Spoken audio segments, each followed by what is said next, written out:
at 8:30 at night on a Wednesday night. Was that what he said? He said, and I quote, "Sorry, boys, can't make it tonight. Family picnic tonight. Didn't know about it." Surprise picnic on a Wednesday night? When you have a 6 and 4-year-old daughters, who generally go to bed at that time. Who generally we start at 8:30 because he has to read them a bedtime story at 8. I'm finding a lot of holes in this story. Kind of like how I'm finding a lot of holes in the Christian Gonzalez. I didn't read the picnic. Yeah, it's kind of like the holes in the Christian Gonzalez is injured story. And that's what we're going to be talking about tonight there, Robert, on the Keep It Simple Boston Sports Podcast. We got to start plugging that a little bit better. That's what we'll be talking about tonight. So, yes, that is the main topic. I don't think Christian Gonzalez is hurt. I think his feelings are hurt because he still hasn't got that payday. Also on the show, Pat's Colts preseason Boar Fest. That was a snooze fest. Pat's Patriots Eagles joint practices going on today and tomorrow, and Super Bowl bound, I guess. That's from all the reports. It just looks like electric over there. Defense looks great. Offense looks great. So, yeah, I guess we're going to the Super Bowl again. But Bobby, we're going to do a little Red Sox postseason March real quick. This will be a real quick one. Celtics schedule release is out, and then we finish the show with 10 questions from a guy named Rob. Welcome to the Keep It Simple Boston Sports Podcast. Friday Rewind live August 19th. We're not at a picnic, but welcome to the show.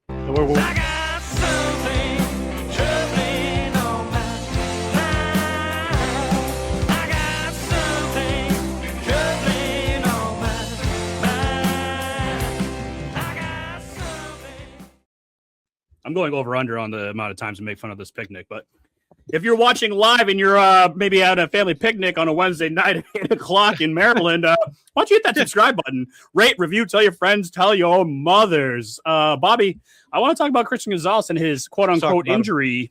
All right. The New England Patriots quarterback Christian Gonzalez remained sidelined today, missing a joint practice with the Eagles. Head coach Mike Vrabel attributed his week-long absence to an injury, though it coincides with high-stakes ongoing contract negotiations, which I call bullshit. Bobby? Yeah, I mean the timing is questionable. I don't think he's actually hurt. I think he's just he's pulled out of things. He isn't going to put himself in any sort of risk if it isn't for an actual game that matters. Is he hurt?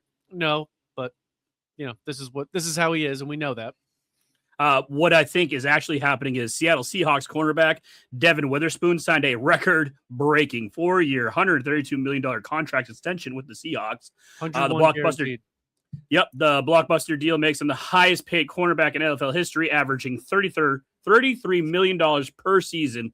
And I think that's why all this coincides with one another, that Gonzalez is a little hurt because he wanted that money, but he was hoping Witherspoon would get a little bit more so then he can go to the Patriots and say, hey, he got 35, 36, 37. I want 40. Let me tell you exactly what the problem is with this negotiation. The Seahawks paid him, and his extension starts now. Yep. So it isn't that he has to finish out his rookie deal. Mm-hmm. His extension starts now. He makes 33 now. What the Patriots want to do is they want to extend him, but they want him to finish out his rookie contract. They want to give him an escalator for this year. They want him to play his 5th-year option then, and then have his extension kick in. So they want to start to pay him in 2 years, but they want to extend him. I don't think it's actually about the money. I think if Christian Gonzalez was offered that contract, it was 102 guaranteed, so he's the newest, highest paid, or it was just a little bit more in actual value, that he would sign it happily. They want to pay him in 2 years. Not now. That's the problem. The other problem, Bobby, is that he wants to not only be the highest paid cornerback in the league right now, but when the cap goes up next year, he still wants to be the highest paid cornerback next year. So basically, he's telling the crafts in the front office, hey, he got $33 million. That's cool. I know when the cap goes up next year, 40 is the number I want. I want 40 because then I will still be the highest paid cornerback in the league. And that's what all the reports are saying, is that that's what he wants. Next year, when the market goes up, he wants to still be that guy. He could do that if he wants. He could play on this deal and then do your contract next year, and you could get that deal next year when the cap goes up. That is within his control. he doesn't get to have it both ways. If he wants to sign a deal now, he has to sign for what the market is now. You don't get to reset the market for next year this year. You do it next year. So he can do that if he wants. He can wait it out, but that means you would have to go play some football games. And that's my question to you, Bobby. Do we see him, or is he going to hold out until week 10? He's not going to hold out till week 10. He'll play. But when will we see him? Do you think it'll be like last year where he had this phantom hamstring injury? We didn't see him for 5 weeks. I don't think it'll be that drastic. I think he's going to probably sit out for a little while in the preseason. I think he's going to play the games this year. I think the season matters more. I think he'll want to play these games. It's not opening with zero expectations last year like it was against the Raiders in that schedule. It's going to be primetime games. Like the Patriots are, as you've said already through the preseason, their expectations are getting ratcheted up. We'll talk about how the Eagles practice went. But this team is going to have expectations. They're going to be in the limelight. And if he goes out and performs in these games, you want to drive your value up, go play JSN again the way you did in the Super Bowl on Wednesday night, the first game of the year, and look good again doing it. He should not miss that opportunity. Sit out after a couple of these games, but that opportunity, he should be there.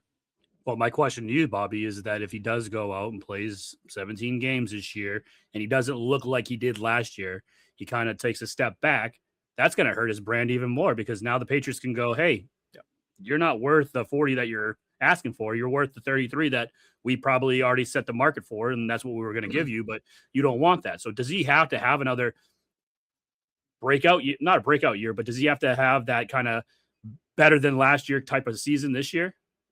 If Christian Gonzalez plays 17 games, he'll be good. The guy's good. He is a natural, smooth moving athlete. If he's healthy enough to play all 17 games, he'll be fine. He's too good. He's too good. Well, now that I'm going to put the GM hat on you, you're in the front office, Bobby, and you're dealing with all of this. What would you do? Is a trade out of the realm of possibilities? I think it's too late in the season to trade him if you want this team to be good this year. I'm not saying that you couldn't trade him and get back real value, but at this point, this defense is based around having that guy out there. He is a part of their team, whether we like it or not. He is. They don't have a pass rush. Their pass rush is based off of them having a good secondary they can cover for a beat longer than other teams so they can get there. They do need the guy. So you could do multiple things. You could pay him now and trade him next year, but then you have to give up the actual dollars. Yeah, you have to give him that guarantee money. Yeah, you're going to have to give him a big signing bonus now and trade him. That's a waste of money. So they need to find a way just to make him happy for this year. Throw some money at him this year, get him on the field, and then figure it out later. They're going to have to pay Drake May too, so they're going to have to figure it out. But the problem is, if you want to be competitive this year, you need Christian Gonzalez. You don't have time to replace him. No, and you don't want to put all your money into Carlton Davis either. That guy, every year gets hurt. The secondary, like we said, you don't have enough guys to in the depth chart to go for secondary. If someone's gets hurt, you're screwed. Like there's not enough 100%. Guys to step up. I mean, I'm sure there's going to be some guy that says, "Oh, Marcus Jones, that guy," and some other guy that's a fourth string guy, and you haven't watched game tape on that bullshit. If Christian Gonzalez is Alex Austin plays for Miami, RIP. Carlton Davis, he goes down. Christian Gonzalez goes down. You're going to be lacking a lot of talent in that secondary. So you got to make sure you have these guys healthy and ready to go. Do you think you'll see him the rest of the preseason? I think you already said that, but yes, no. The only preseason game that I would think anybody's going to play in is the second game because the Patriots play early. He's obviously not going to play on this next game, so why would you play him in the third game when you're the first game of the season on a Wednesday? Nobody for the Patriots is playing in the third preseason game. So anybody that matters, if they're going to play at a preseason game, is playing on Friday or Saturday, whenever they play. Yep. No, I totally agree with you. And if you agree with us, give us that subscribe, hit the rate, review, comment. Yeah, and we're smart and we know everything, and our ratings prove it. So just hit that We're crushing ESPN. ESPN's literally firing everybody because of the content we're putting out. The only person we might be firing is Rich because he's at a picnic right now. But other than that, I mean, he called out. He legitimately called out of work today. We work one day a week. One fucking day a week, and he called out. I'm not mad. I'm just disappointed in him. That's It's all. not like he's the only fucking plumber that he. If he was the only plumber on the show, he could fucking have three of us. There's 3 of us, McPhee. Okay, 3. We'll be right don't back. Have the leverage. We'll be right back with Pat's called segment called Boarfest. Right back.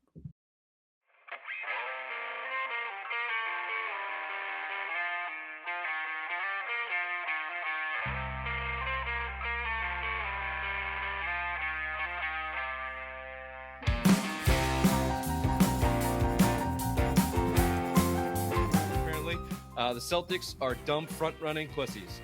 This is the same team they have been for 4 years running.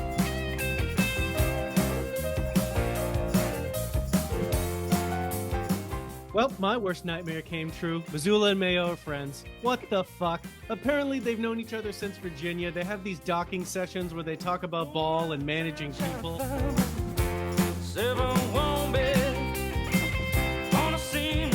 Vacation. I'm gonna quay all these. I'm gonna fucking watch them this week. Do you say quay? Is it not quay? It's Q. It's Q.